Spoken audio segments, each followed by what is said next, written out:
is now a national cultural treasure.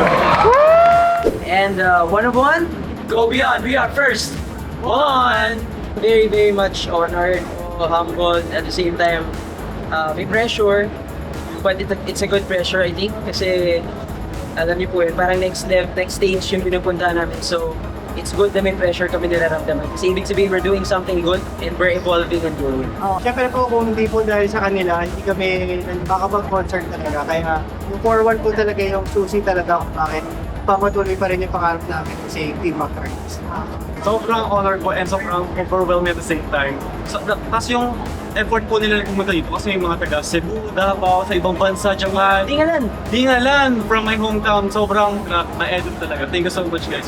After that concert, lalabas na po yung album namin. And then, the next month po after that, Asia tour na po yung pupuntahan ko na. So, excited po kami i-represent yung buong Pilipinas at the same time sa kung saan man po kami Okay.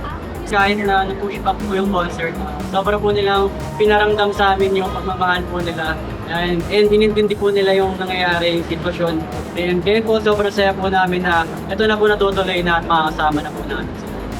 Shoutout po kay Miss Gina Marie and sa weekend concert na kumuha po ng kanta na yun. Sobrang gandang kanta na yun. And please do stream it and kalalabas lang din po ng MV nun sa YouTube po namin.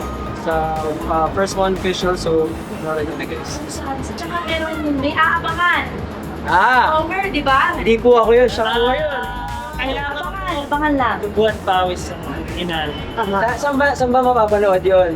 Abangan lang. Sa Abangan! Excited ka na? Excited ka. Very excited.